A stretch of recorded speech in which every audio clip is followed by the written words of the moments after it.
Malam itu, Ardi menoleh ke belakang dan sadar satu hal yang membuat napasnya berhenti. Jejak kaki di tanah basah tidak hanya miliknya. Ia mendaki gunung sendirian, tanpa porter, tanpa teman, dan tanpa sinyal. Kabut turun terlalu cepat, suara angin terdengar seperti bisikan, dan aroma tanah basah bercampur amis menusuk hidungnya. Saat ia mempercepat langkah, suara langkah lain ikut mempercepat.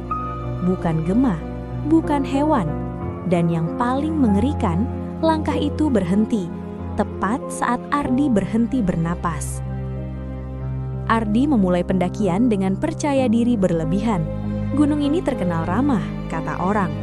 Jalurnya pendek, sering didaki pemula. Ia menertawakan mitos tentang pendaki yang hilang dan suara panggilan dari hutan. Hari pertama berjalan normal, hingga sore datang lebih cepat dari perkiraan. Peta offline di ponselnya tiba-tiba error. Jalur bercabang terlihat sama.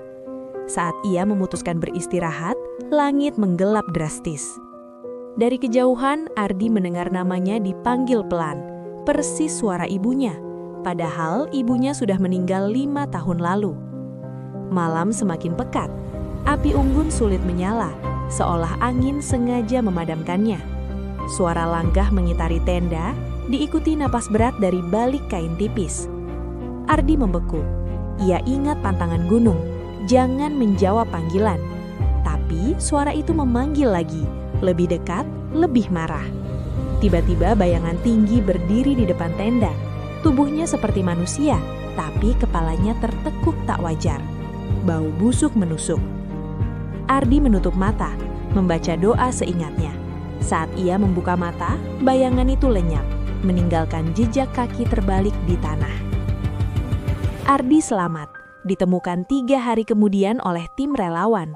Tapi ada yang hilang, rasa sombongnya. Gunung bukan tempat untuk ditantang dengan ego. Alam punya aturan, dan makhluk yang hidup di dalamnya tidak semuanya terlihat. Hormati pantangan, jaga ucapan, dan jangan pernah meremehkan cerita orang-orang terdahulu. Banyak pendaki hilang bukan karena tersesat jalur, tapi karena melanggar batas yang tak kasat mata. Sejak hari itu, Ardi percaya satu hal, di gunung tidak semua yang memanggilmu ingin kau selamat. Jika kamu pernah mendaki gunung atau berniat mendaki sendirian, simpan cerita ini baik-baik. Jangan abaikan hal kecil, jangan menantang alam, dan selalu pulang sebelum malam. Jika kamu suka cerita horor realistis seperti ini, tekan follow, like, dan bagikan ke teman pendakimu. Tulis di komentar, kamu percaya atau tidak dengan pantangan gunung? Karena terkadang membaca cerita bisa menyelamatkan nyawa sebelum gunung memilih korban berikutnya.